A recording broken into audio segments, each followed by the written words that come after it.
తేళ్ల అరుణ పుట్టింది తిమ్మసముద్రంలోని తేళ్ల నారాయణమ్మ, డాక్టర్ తేళ్ల వెంకటేశ్వర్ల దంపతులకు. రైతు కుటుంబంలో జన్మించిన ఆమె రైతు పోరాటాల నేపథ్యంలో పెరిగింది. తేళ్ల అరుణ నాన్న ఎంఎన్ రాయ్ శిష్యుడు. సోషలిస్టు ప్రభుత్వ డాక్టర్గా పనిచేసేవారు. తర్వాత ప్రొఫెసర్గా కొంపెల్లి బాలకృష్ణతో ఆమె వివాహం జరిగింది. వివాహం కూడా పోరాటాలతోనే మొదలైంది. వారిద్దరిది వర్ణాంతర వివాహం. వివాహాన్ని సహించలేని అప్పటి మంగమ్మ కళాశాల యాజమాన్యం తన భర్త బాలకృష్ణని ఉద్యోగంలో నుంచి తీసేస్తే పోరాడి మరీ ఉద్యోగం సాధించుకున్నారు. అలా మొదలైన పోరాట జీవితం ఇప్పటి వరకు అలాగే కొనసాగుతూనే ఉంది. తేళ్ల అరుణ అంటే ప్రకాశం జిల్లా కాకుండా రాష్ట్ర వ్యాప్తంగా ఒక గుర్తింపు కలిగినటువంటి వ్యక్తి. ఉద్యమకారునిగా ఎంతోమంది అనాథలకు అమ్మగా, అభాగ్యులకు ఎంతోమందికి అండదండగా, అలాగే సారా తాగి బుగ్గి అవుతున్న బతుకుల్లో వెలుగులు నింపేందుకు సారా ఉద్యమంలో ఒక మహోద్యమానికి శ్రీకారం చుట్టినటువంటి, ప్రకాశం జిల్లాలో ఒక సారా ఉద్యమానికి నాయకత్వం వహించినటువంటి వ్యక్తిగా, మరోవైపు సాహిత్యకారునిగా ఎన్నో సేవా కార్యక్రమాన్ని చేస్తూ ఎంతోమందికి తలలో నాలుకగా, ఒక్క మాటలో చెప్పాలంటే అందరికీ అక్కగా పరిచయం అయినటువంటి సుపరిచితురాలైనటువంటి తేళ్ల అరుణ గారి గురించి మనం తెలుసుకుందాం వారి మాటల్లోనే. తేళ్ల అరుణ అంటే ఒక ఉద్యమకారునిగా కూడా మొట్టమొదటిసారి ఉద్యమకారునిగా మీరు మీ ప్రస్థానం గురించి మీ మాటల్లోనే. నా ప్రస్థానం 1981 డిసెంబర్ నుంచి ప్రారంభమైంది. అంటే అప్పుడు ఫస్ట్ టైం అనమాట ఒక కమ్యూనిస్ట్గా నేను రంగప్రవేశం చేయడం జరిగింది. అప్పట్లో సిపిఎం మార్క్సిస్ట్ పార్టీ సంబంధించినటువంటి మహిళా సంఘంలో ప్రకాశం జిల్లా సెక్రటరీగా, జనరల్ సెక్రటరీగా ప్రవేశించిన నేను తర్వాత 92 వరకు కూడా ఐద్వాలో రాష్ట్ర సహాయ కార్యదర్శిగా మోటూరు ఉదయం గారితో, మల్లి స్వరాజ్యం గారితో, పుణ్యవతి ఇట్లాంటి వాళ్ళందరితో, మానికొండ సూర్యావతి గారు ఇట్లాంటి మహామహులతో, అట్లాగే బృందా కరత్, సుశీలా గోపాలన్ ఇట్లాంటి వాళ్ళందరితో కలిసి పనిచేయడం జరిగింది. అట్లాగే నేషనల్ కమిటీ ఐద్వాకి ఇన్వైటీగా కూడా పనిచేశాను. ఆ తర్వాత అంటే అలా కమ్యూనిస్ట్ పార్టీలో ఒక ప్రజల కోసం చేసిన పోరాటాలు, ఆ రోజు అరెస్ట్లు అవటాలు, ఉద్యమాలే ఊపిరిగా బ్రతికినటువంటి రోజులు అవి. అట్లాగే మేము ఇక్కడ ప్రకాశం జిల్లాలో కూడా అందరం కలిసి ఐక్యవేదికగా ఏర్పడ్డాం. మేము మహిళా సమాజం నుంచి రాఘవరాణి గారు, అలాగే సమాఖ్య నుంచి కేఆరుణ, రమాసుందరి పిఓడబ్ల్యూ నుంచి, అట్లాగే లలిత జనశక్తి నుంచి, ఆమె శ్రీముక్తి నుంచి, నేను, సుబ్బాయం గారు, తవన సుబ్బాయం గారు, ఇట్లా అందరం కలిసి ఒక ఐక్యవేదికగా ఏర్పడి అప్పటి నుంచి ఒక ఉద్యమాలు, ఏ స్త్రీకి అన్యాయం జరిగినా సరే మొత్తం ఒక సంఘటిత శక్తిగా పోరాటం చేసి ఆమెకి న్యాయం జరిగే వరకు కూడా చివరంట ఐక్యంగా పోరాడాం.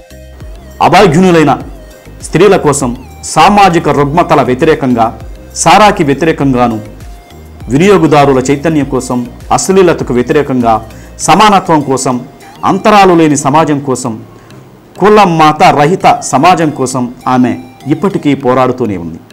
ఒక పక్క సామాజిక నేపథ్యం, ఇంకోవైపు రాజకీయ నేపథ్యం, మరోవైపు సాహిత్య నేపథ్యం. కళాకారినిగా, ఉద్యమకారినిగా, సంస్కరణవేత్తగా విభిన్న కోణాలతో తనకంటూ ఏమీ లేకుండా సమాజం కోసం అన్నీ పోగొట్టుకున్న త్యాగశీలి తేళ్ల అరుణ. ఆమెకు పిల్లలన్నా, పువ్వులన్నా, కవిత్వం అన్నా, సముద్రం అన్నా, అడవి అన్నా అత్యధికంగా ఇష్టపడే తేళ్ల అరుణ వెరసి ప్రకృతి ఆరాధకురాలు. ఒక రకంగా నా భర్త బాలకృష్ణ నన్ను పెళ్ళైన తర్వాత మాది వర్ణాంతర వివాహం చదివించారు. ఆ తర్వాత తనే ఈ ఉద్యమాల్లో రావడానికి ప్రధానమైనటువంటి కారణం. నేను ఇంటికి, నువ్వు సమాజానికి అని చెప్పినటువంటి ఆయన యొక్క స్ఫూర్తితోటే సమాజంలో నేను అడుగుపెట్టడం జరిగింది. 92 వరకు నా ప్రస్థానం ఒక ఉద్యమాలే ఊపిరిగా, సారా వ్యతిరేక ఉద్యమం కానివ్వండి, వినియోగదారుల సంఘాల ఉద్యమం కానివ్వండి, అలాగే ఇంకా ఏదైనా ఏ ఉద్యమం జరిగినా, అట్లాగే అశ్లీల చిత్రాలకు వ్యతిరేకంగా ఉద్యమం కానివ్వండి, అన్ని ఉద్యమాలు సంస్కరణల నేపథ్యంగా మొట్టమొదటిగా నా ప్రస్థానం ప్రారంభమైంది. ఆ విధంగా ఎంఏ చదివేటప్పుడు రామచంద్రాపురంలో గరికపాటి రుద్రయ్య చౌదరి గారని ఆయన కమ్యూనిస్టు. ఆయన సెమినార్ హాల్లో లెనిన్ బొమ్మ పెట్టేవాళ్ళు. మా చేత అకాడమిక్ కౌన్సిల్ అని ఒకటి వేసి మా చేతనే సభలు అవన్నీ అధ్యక్షత వహించేసేవాళ్ళు. అంతేకాకుండా ఆ రోజులో 1980లో అప్పుడు శ్రీశ్రీ గారి 70వ జన్మదినోత్సవం జరిగింది కాకినాడలో. అప్పుడు చెలికాని స్టాలిన్ గారు అనే డాక్టర్ ఉండేవారు. వారు చెలికాని రామారావు గారు వారి ఫాదర్ గొప్ప స్వాతంత్ర సమరయోధుడు. వాళ్ళు నన్ను తీసుకొని వెళ్ళి, అంటే అప్పుడు కమ్యూనిస్ట్ వాళ్ళంతా నన్ను తీసుకొని వెళ్ళి జన్మదినోత్సవానికి తీసుకెళ్లారు, 70వ జన్మదినోత్సవానికి శ్రీశ్రీ. అప్పటికే నేను యాక్చువల్లీ రుద్రయ్య చౌదరి గారి నేపథ్యంలో మేమంతా కూడా ఒక చైతన్యం పొందుంటాం. అంటే ఒక సభలు ఎలా నిర్వహించాలి, అసలు విద్యార్థి ఉద్యమాలు చైతన్యం అన్న. అదే సందర్భంలో ఆ రోజు శ్రీశ్రీ గారు ఆ సభలో ఈ యుగం నాది అన్నాడు. 70 కరెక్ట్గా ఆయన ఆ మాట అనేటప్పుడు నేను విన్నాను, ఒక రకంగా పులకించిపోయాను అనమాట. ఆయన ఎవరో అంత గొప్పతనం నాకు తెలియదు కానీ బట్ ఆ వ్యక్తి దీనికి నేను ఆకర్షితులయ్యాను. ఆ శ్రీశ్రీ పట్ల ఆయన ఆకర్షణ అనేటువంటిది కూడా ఒక నన్ను అట్లా ప్రేరేపితం చేయడానికి ఒక కారణం. తర్వాత ఇక్కడ ఏబి పుల్లారావు మాస్టర్ గారు, అట్లాగే డాక్టర్ బెత్తూన్ రంగారావు గారు, బ్రహ్మారెడ్డి గారు, ఇట్లాంటి వాళ్ళంతా మొత్తం నా చేత మహాప్రస్థానం చదివించి విద్యార్థి అంటే నేను చదువుకునే రోజుల్లోనే అనమాట, పెళ్ళాకే చదివినప్పటికీ కూడా విద్యార్థి దశే కనుక వీళ్ళందరూ కూడా ఒక రకంగా చెప్పాలంటే సోషలిస్ట్ సమాజంలో గొప్ప బీద ధనిక భేదాలు ఉండవని, అందరూ సమంగా ఉంటారని చెప్పని, ఈ తారతమ్యాలు నేను ఒక సమాజం కోసం కలలు కన్నటువంటి వాళ్ళలో నేను ఒకదాన్ని చాలా కలగన్నాను. దానికోసమే అలా ఉద్యమాల వైపు ఆకర్షితురాలయ్యాను. 1981 డిసెంబర్లో మొదలైన కమ్యూనిస్టు ఉద్యమ జీవితం మొదలు 1992 వరకు కొనసాగింది. ఐద్వాలో రాష్ట్ర సహాయ కార్యదర్శిగాను, జాతీయ కమిటీ ప్రత్యేక ఆహ్వానితురాలుగాను, మోటూరు ఉదయం, మల్లు స్వరాజ్యం, మానికొండ సూర్యవతి లాంటి వాళ్లతో కలిసి పనిచేశారు. సిపిఎం అగ్ర మహిళా నాయకురాళ్లు బృందా కరత్, సుశీలా గోపాలన్, విమలా రణదివే, బనానా విశ్వాస్, కనుక ముఖర్జీ, అహల్య రగ్నేకర్ వంటి మహిళా నాయకులతో ఆమె కలిసి పనిచేశారు. తర్వాత ప్రకాశం జిల్లాలో మహిళా ఐక్యవేదిక ఏర్పాటు చేసి ప్రముఖ న్యాయవాది మట్లే వెంకట సుబ్బయ్య సతీమణి మట్లే రాఘవరాణి, కె అరుణ, బి రమాసుందరి, లలిత, తవనం సుబ్బాయమ్మ, అనంతమ్మ తదితర నాయకులతో కలిసి ఎక్కడ మహిళలకు అన్యాయం జరిగినా ఉద్యమించి న్యాయం చేసే వరకు పోరాడిన చరిత్ర ఆమెది. తేళ్ల అరుణ జీవితంలో పెద్ద పోరాటం ద్వారా సాధించింది వంట పనివారల కాలనీ. ఈరోజు అక్కడ 150 కుటుంబాలు సుఖంగా జీవిస్తున్నాయంటే, అత్యంత ప్రధానమైన ప్రదేశంలో వాళ్ళు జీవిస్తున్నారు అంటే అరుణ పోరాట ఫలితమే. ఒకప్పుడు ఆ కాలనీకి అరుణానగర్ అని పేరు కూడా ఉండేది. చేపల మార్కెట్లో కాంట్రాక్టర్ మహిళలను వేధిస్తున్నప్పుడు యూనియన్కి పాట వచ్చేలా వారే నిర్వహించుకునేలాగా అప్పటి కలెక్టర్ జయప్రకాష్ నారాయణతో మాట్లాడి సాధించారు. వినుకొండలో ఎన్టీ రామారావు గారు మొట్టమొదటిసారి అక్కడ వినుకొండ కళా ప్రాంగణం ప్రారంభం చేయడానికి వచ్చారు. ఆయన వచ్చినప్పుడు లక్ష్మీపార్వతి గారు, ఆయన భర్త వీరగంధం సుబ్బారావు గారు వీళ్ళిద్దరు కూడా అప్పుడు ఉన్నారు. వాళ్ళు ఆయన పిలిచారు అతిథిగా.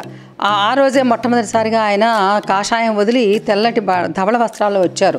జనం మహాసాగరంలో ఉప్పొంగుతున్నారు. నేను రావడానికి కారణం ఏంటంటే, అక్కడ స్పీకర్గా వెళ్ళడానికి ఆ సభలో కారణం ఏంటంటే, ఏవిఎస్ అని చెప్పిన ఒక ఆర్టిస్ట్ మనకు ప్రాంతజ్యోతి విలేకరుగా ఉండేవారు. ఆయన వీరగంధ సుబ్బారావు గారి స్నేహితులైతే ఒక మంచి స్పీకర్ కావాలి అని అన్నప్పుడు నన్ను సజెస్ట్ చేస్తే నేను వెళ్ళాను. అప్పుడే నాగభైరవ కోటేశ్వరరావు గారితో మొట్టమొదటి పరిచయం. ఆయన తర్వాత యువత రంగాల్లో నా గురించి కూడా రాయటం జరిగింది. అప్పుడు వెళ్ళినప్పుడు నేను చివరి స్పీకర్ని, ఒక రకంగా చెప్పాలంటే. ఆయన ఆ స్టేజ్ మీద ఉన్నారు, అందరం కిందే ఉన్నాం. ఒక్కోళ్ళు పిలిచేవాళ్ళు, ఆయన నమస్కారం పెట్టి మాట్లాడటం. నేను చివరి స్పీకర్ని. నేను వెళ్ళి మాట్లాడంగానే వెంటనే ఎన్టీ రామారావు గారు తన మెడలో ఉన్న దండ తీసి నాకు నా మెడలో వేసి సత్కరించారు. అది చూసి నాగభైరవ కోటేశ్వరరావు గారు ఈవలో ఎంత గొప్పతనం లేకపోతే ఎన్టీఆర్ గారు గౌరవించారని నాగభైరవ కళాపీఠం తరఫున నన్ను ఆయన సన్మానించడం జరిగింది. తర్వాత రెండవసారి ఒంగోలు వచ్చినప్పుడు ఉద్యమకార సారా వ్యతిరేక ఉద్యమంలో మహిళా సంఘాలను ఆహ్వానించినప్పుడు అందులో నేను వెళ్ళాను. 3 గంటలప్పుడు ఆయన వేకుజామున వచ్చారు. అప్పుడు ఇక్కడ ఎవరు ప్రధానంగా చేస్తుందని అన్నప్పుడు నా పేరు చెప్పారు. నేను వెళ్ళాను. నా తల మీద చేయి వేసి, సాటి మహిళల కన్నీళ్లు తొడవడం కోసం నువ్వు చేసే ఉద్యమం విజయవంతం అవ్వాలి అని నా మెడలో దండ వేసి ఉద్యమకారురాలుగా రెండోసారి నన్ను సత్కరించారు ఆయన. మూడవసారి 1995 ఇంకా ఆయన దిగిపోబోయే ముందు వినియోగదారుల నేషనల్ కాన్ఫరెన్స్ జరిగింది. దాంట్లో నేను తేనెల తేటల మాటలతో అనేటువంటి పాట ప్రార్థనా గీతం కింద పాడుస్తున్నప్పుడు అందుట్లో లక్ష్మీపార్వతి గారు, ఎన్టీఆర్ గారు, ఇందిరారెడ్డి గారు వీళ్ళందరూ ఉన్నారు గెస్ట్లుగా. నేను పాడి దిగులేకపోతుంటే వారిని పిలవండి అని, మీరు చాలా బాగా పాడారని అప్పుడు ఒకసారి దండ వేసి సన్మానించారు. ఇలా ఉపన్యాసకురాలిగా, అలాగే ఉద్యమకారురాలుగా, గాయకురాలుగా 3 సార్లు 3 సంవత్సరాలు వరుసగా ఆయన చేత సన్మానం పొందినటువంటి ఇది నాకు చాలా గర్వకారణంగా అనిపిస్తుంది. చాలా అరుదైన ఘటనగా, నేను చాలా నా జీవితంలో విలువైన ఘటనగా భావిస్తాను. ఆ స్ఫూర్తే ఆయన స్ఫూర్తి స్త్రీలకు సమాన ఆస్తి హక్కు ఇవ్వటంతో పాటు నేనెవరో తెలియకపోయినా నాలో ఉన్న ప్రతిభ ఒక్క క్షణంలో గమనించి ప్రోత్సహించినట్టు రాజకీయ నాయకులకి చాలామందికి ఆయన ఆదర్శం కావాలి అనేది నాకున్న భావన. ఆయన స్ఫూర్తి నా మీద చాలా ఉంది, ఆయన ప్రభావం. సమాజంలో అనేక ఇబ్బందులకు గురవుతున్న స్త్రీల కోసం ప్రభుత్వ సహకారంతో శక్తి సదన్ అనే ఒక షెల్టర్ హోమ్ను స్థాపించి ఆ ఆశ్రమంలో ఇప్పటికీ 1700 మంది వరకు మహిళలకు ఆశ్రమం ఇచ్చి ఆదుకుంది. ఎన్నో ఆటుపోట్లను తట్టుకొని వాళ్ల జీవితాలను నిలబెట్టింది. 300కు పైగా వర్ణాంతర వివాహాలు చేసే సమయంలో అనేక సందర్భాల్లో దాడులకు కూడా ఎదుర్కొన్నారు. డాక్టర్ బెతూన్ జీవిత కథ రక్తాశ్రువులు అనే పుస్తకం చదివి స్ఫూర్తి పొందిన ఆమె ఇప్పటికీ 22 సార్లు రక్తదానం చేశారు. తనకు 2 మగపిల్లలు, అరుణ సికిందర్, అరుణ యుగంధర్. వారితో పాటు 2 ఆడపిల్లలను దత్తత తీసుకొని అందులో ఒక అమ్మాయిని తన వారసురాలుగా చేశారు. తన తర్వాత సమాజానికి ఇంకొక సామాజిక కార్యకర్తగా ఆమెను అందించారు. ఎన్నో మహిళా సంస్థలు స్థాపించి మహిళల్లో నాయకత్వం లక్షణాలు పెంపొందించేందుకు ఆమె కృషి చేశారు. కేవలం ఒక నాయకునిపై ఆధారపడే పరిస్థితి పోవాలని, స్థానికంగా ఎక్కడికి అక్కడ ముఖ్యంగా స్లమ్లలో నాయకులు తయారవ్వాలని ఆమె ఎందరో మహిళా నాయకురాలను తయారు చేశారు. వాస్తవంగా నేను సేవని రాజకీయాన్ని 2 పట్టాలుగా తీసుకుంటూ వెళ్ళిపోయాను. సేవను ఎప్పుడూ మర్చిపోలేదు. రాజకీయాల్లో ఉన్నా సరే సేవారంగంలో అభాగ్యులైన స్త్రీల కోసం నేను చెన్నై వెళ్ళినప్పుడు రామలక్ష్మి ఆరుద్ర గారు ఆవిడ ఒకటందరు అరుణాన్ని ఒక అభాగ్యుల కోసం why don't you start one home అని అడిగింది ఆవిడ. అప్పుడు ఆ స్ఫూర్తితో నేను ఉన్నప్పుడు ఇక్కడ జిల్లా స్త్రీ సంక్షేమ శాఖ పద్మావతి గారు జిల్లా ఆఫీసర్ గారు నన్ను పిలిచి ఈ short stay home for women and girls అనే స్కీమ్ ఉంది, దాన్ని నువ్వు ఖచ్చితంగా నువ్వైతే నడపగలవని చెప్పి పిలిచి నా చేత పెట్టించి రికమెండ్ చేసి వెళ్ళారు. నేనేం ప్రయత్నం చేయకుండానే ఆ హోమ్ నాకు వచ్చింది. 95 సెప్టెంబర్ ఇప్పటికీ నేను నడుపుతున్నటువంటి ఇప్పటికీ 29 సంవత్సరాలు 29 సంవత్సరాలుగా ఆ హోమ్ ఇటు రాజకీయాన్ని అటు ఆ హోమ్ని అటు సోషల్ సర్వీస్ ఫ్యామిలీ కౌన్సిలింగ్ సెంటర్ని ఈ రెండింటినీ కూడా నేను సమంగా చూస్తూ వచ్చాను. అయితే ఏ రోజు కూడా నా సర్వీస్ రంగంలో నేను రాజకీయాన్ని ప్రవేశపెట్టలేదు. సేవని సేవగానే చూశాను. రాజకీయంలో కూడా అదే సందర్భంలో సిన్సియర్గా పనిచేశాను. అందువల్ల సేవారంగం ఇప్పటి వరకు 1700 మంది ఉమెన్కి, డెస్టిట్యూట్ ఉమెన్కి మేము రక్షణ ఇచ్చాం. ఈ రోజుకి కూడా వాళ్ళు ఎవరు కూడా నాకు పెద్ద గుర్తులేదు, కానీ ఎక్కడ కనపడినా సరే మీ వల్ల మా జీవితం బాగుపడిందమ్మా అని చెప్పాను అంటే చాలా ఆనందంగా తృప్తిగా భలే కనిపిస్తుంది. వాళ్ళ కళ్ళల్లో కనిపించే ఒక కృతజ్ఞత 1 కోటి రూపాయలు ఇచ్చినా కూడా రాదు. అదే ఆ సంతృప్తి నన్ను సేవారంగం వైపు నడిపిస్తుంది. ఇప్పటికీ కూడా ఎన్ని ఆ హోమ్ మోసేటప్పుడు ఆ హోమ్ నడిపించేటప్పుడు నేను ఎన్ని నిందలు మోసినా ఎన్ని చేసినా వాళ్ళ జీవితాలకు సంబంధించిన రహస్యాలు నేను ఎప్పుడూ బయటపెట్టలేదు. సేవ అనేటువంటిది ప్రచారం కోరుకోకూడదు. అంతర్లీనంగా హృదయానుగతంగా ఒక గుండె తడుండాలి, చెమ్ముండాలి, వారి పట్ల అభిమానం ఇది ఉండాలి. ఆ అభిమానమే స్త్రీల పట్ల నాకున్న ప్రేమే ఒక ఉద్యమ స్ఫూర్తి నన్ను వాళ్ళకి ఆ జీవితాలకి నేనే కాదు నాతో పాటు చాలామంది టీం ఉన్నారు, నా వెనక చాలామంది మేధావులు ఉన్నారు. నన్ను విమర్శించే వాళ్ళు విమర్శించినా కూడా దీని పతితులార భ్రష్టులార బాధాసర్ప దష్టులార అన్న శ్రీశ్రీ స్ఫూర్తిని అర్థం చేసుకున్న చాలామంది ఈ హోమ్ని చాలా కష్టం ఇది నడపటం, చాలా టఫ్, ఎంతో కష్టమైనటువంటి దీనికి టెన్షన్గా ఉన్న హోమ్కి నాకు చేయూతనిచ్చిన మేధావులు ఎంతోమంది నా వెనుకున్నారు, నాకు సపోర్ట్ ఇచ్చిన వాళ్ళు ఉన్నారు. మరి అందుకే ఇటు రాజకీయాల్ని అటు సేవని నేను ఎప్పుడు కూడా రెండింటి ఒకదానికి కూడా ముడిపెట్టలేదు, అలా పనిచేసుకుంటూ వచ్చాను. 43 సంవత్సరాల ఆమె జీవనయానం యావత్తు పోరాటాల మహాప్రస్థానం. ఇప్పటికీ క్రమశిక్షణతో, పట్టుదలతో, మొండితనంతో తనకు తానుగా వ్యక్తిత్వ నిర్మాణం చేసుకుని ప్రముఖ మార్క్సిస్టు తత్వవేత్త డాక్టర్ ఏపీ విఠల్, నాగభైరవ కోటేశ్వరరావు, తాడేపల్లి లలితకుమారిలను గురువులుగా భావించి వారి స్ఫూర్తితో సమాజాన్ని సున్నితత్వం వైపు నడిపించాలి అంటే సాహిత్యం ఒకటే మార్గమని నమ్మి నవ్యాంధ్ర రాష్ట్ర రచయిత్రుల సంఘాన్ని స్థాపించారు. సారా వ్యతిరేకోద్యమంలో మేము చాలా చోట్ల ఐక్యవేదికగానే పనిచేసాము. అయినా కూడా కొన్ని ఇండిపెండెంట్గా కూడా మేము మహిళా అభ్యుదయ సమితి తరఫున కొంచెం ఉద్యమం సారా నిషేధం విధించి మద్య నిషేధ ఉద్యమానికి వచ్చేటప్పుడు కొంచెం వెనుక పట్టింది అంటే స్త్రీలలో, ఎందుకంటే ఆల్రెడీ సారా నిషేధం వచ్చింది కాబట్టి. అప్పుడు ఆంధ్రప్రదేశ్ మహిళా అభ్యుదయ అచ్చంగా తన వింగ్స్ని అంటే చిల్డ్రన్ వింగ్ని, యూత్ వింగ్ని వీటన్నిటిని కూడా పెట్టుకొని నిరాహార దీక్షలు నిరవధికంగా చేయడం జరిగింది. చీరాల ప్లేస్కి వెళ్ళినప్పుడు అక్కడ మేము సారా షాపులు తీసేమని వెళ్ళాం అందరం. అప్పుడు నాతో పాటు లలిత, కేరుణ వీళ్ళు కూడా ఉన్నారు. వెళ్తే అంతా చాలామంది ఆడగుండాలు మా మీద లోపల యాసిడ్ బాటిల్స్, కత్తులు ఇవన్నీ పెట్టుకొని అంత కిళ్ళీలు నవ్వులుకుంటూ మా మీదకి వచ్చారనమాట. మీరు కనుక ఇక్కడి నుంచి వెళ్ళకపోతే మిమ్మల్ని ఏం చేయాలంటే అది చేస్తామన్నారు. పైపెచ్చు ఇంకా చాలా అసభ్యమైన పదజాలంతో మా మీద ఇది చేయటం జరిగింది. అయినా టెలిఫోన్ లైన్స్ అన్ని కట్ చేసేశారు. ఇంకా అటువంటి టైంలో ఇంకా వాళ్ళు ఏదైతే అయిందని చెప్పి మేము అడ్డం తిరిగి కూర్చున్నాం.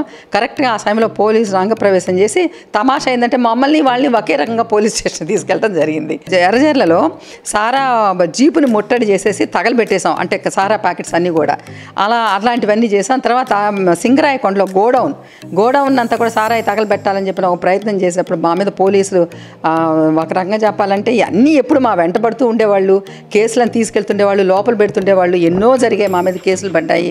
కాకపోతే అప్పుడు ముఖ్యంగా గమనించింది ఆ ఉద్యమంలో పాల్గొన్నది ఎవరంటే కడుపు మండిన తల్లుల ఆగ్రహ జ్వాలల్లో నుంచి వచ్చింది సారా వ్యతిరేక ఉద్యమం.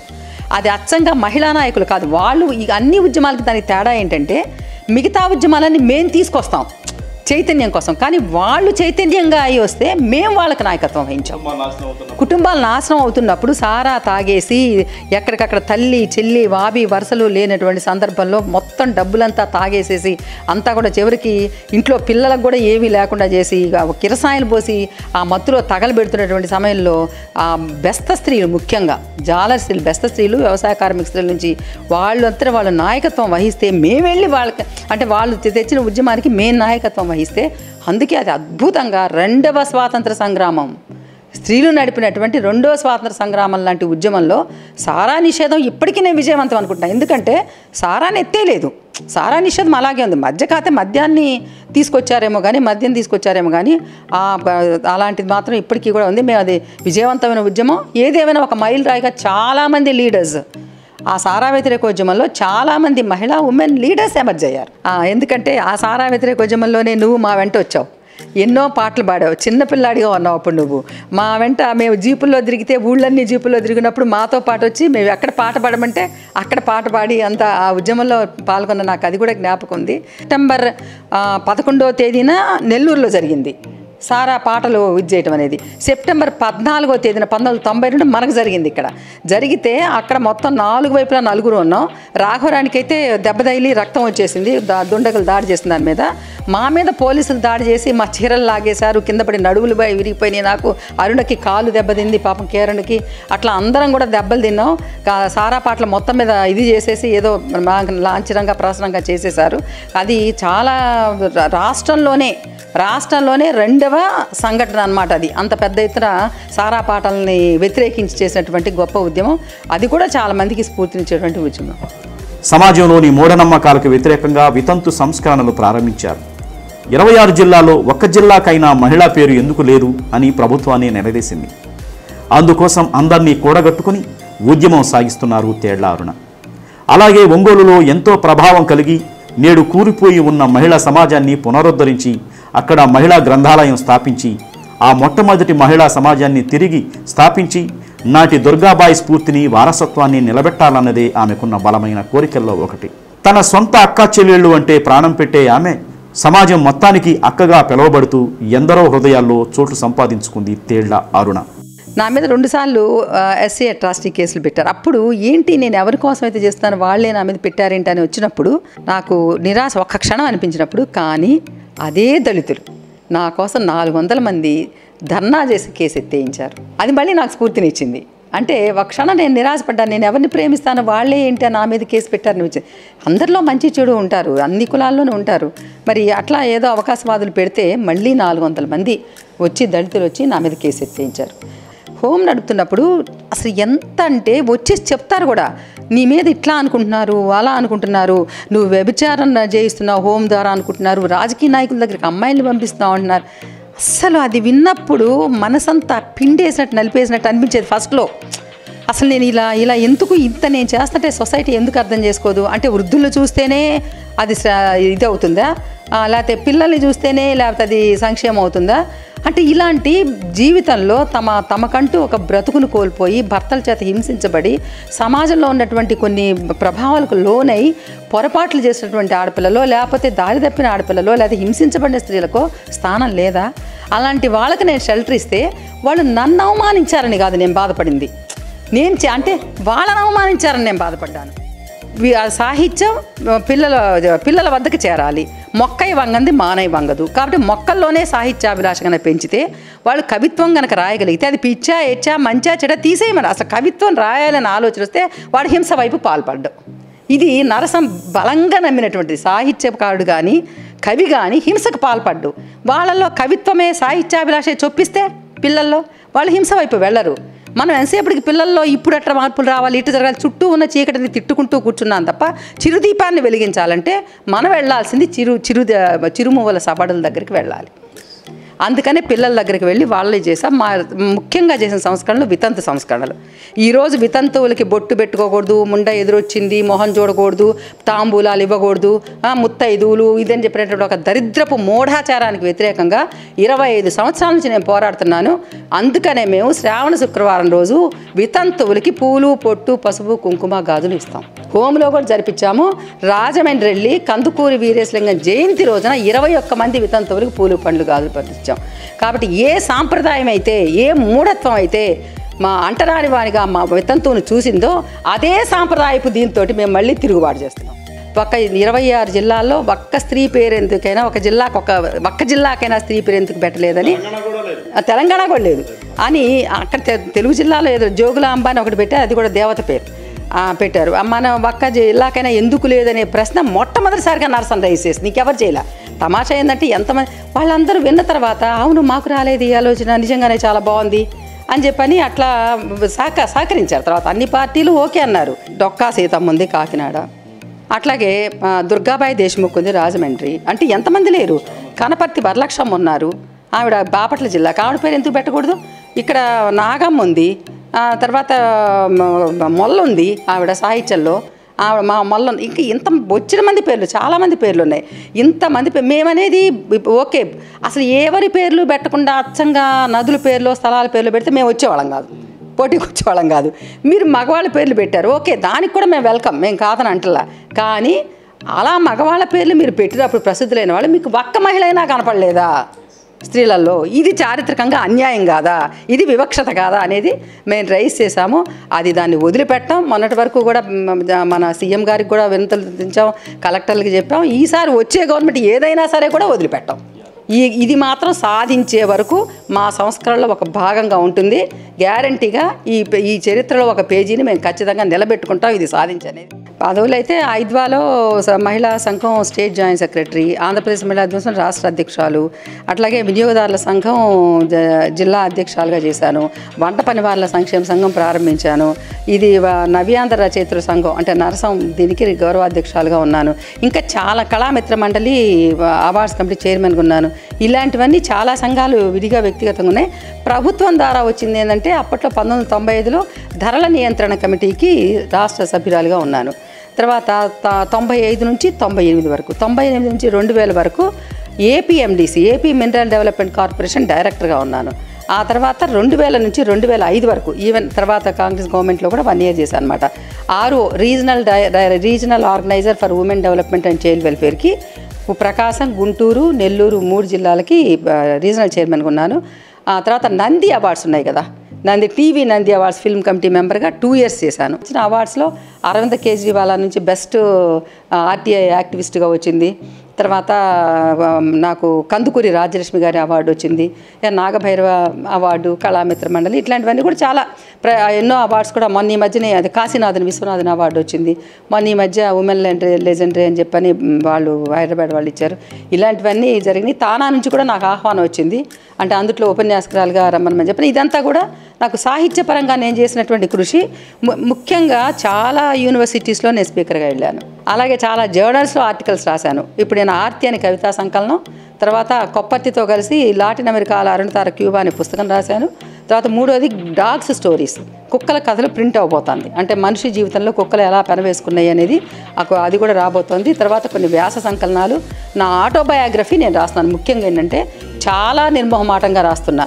ఇందులో నేనేదో అరుణ ఈజ్ గ్రేట్ అనేది రాయట్లేదు. అరుణ జీవితం ఏంటి, నా బలహీనతలు ఏంటి, నా బలాలేంటి, నా చుట్టూ ఉన్న సమాజం నన్ను ఎలా చూసింది, నాకు ఎలా సహకరించింది, ఎలా తిరస్కరించింది అని ఇట్లాంటివన్నీ రాస్తూ ఇందుట్లో రాజకీయంగా జరిగిన వివక్షతలేంటి, ఈవెన్ సాంస్కృతిక సామాజికంగా జరిగిన వివక్షతలేంటి, బలహీనతలేంటి, బలాలేంటి అనేది నేను నిర్మోహమాటంగా రాస్తున్నాను. మేము ఉద్యమాల్లో కూడా ఒక్కోసారి మేమే రైట్ అనుకొని పొరపాటు పడ్డ అంశాలేంటి, ఇట్లాంటివన్నీ కూడా నేను నిర్మమాటంగా పుస్తకం రాస్తున్నాను. అది ఎప్పుడు పూర్తవుతుందో చెప్పలేను. బహుశా ఇప్పుడు 70% అయిపోయింది. అది ముందు ముందు తరాలకి మార్గదర్శకం కావాలి అని నేను ఆ పుస్తకాన్ని చాలా సీరియస్గా తీసుకొని రాస్తున్నాను అనమాట.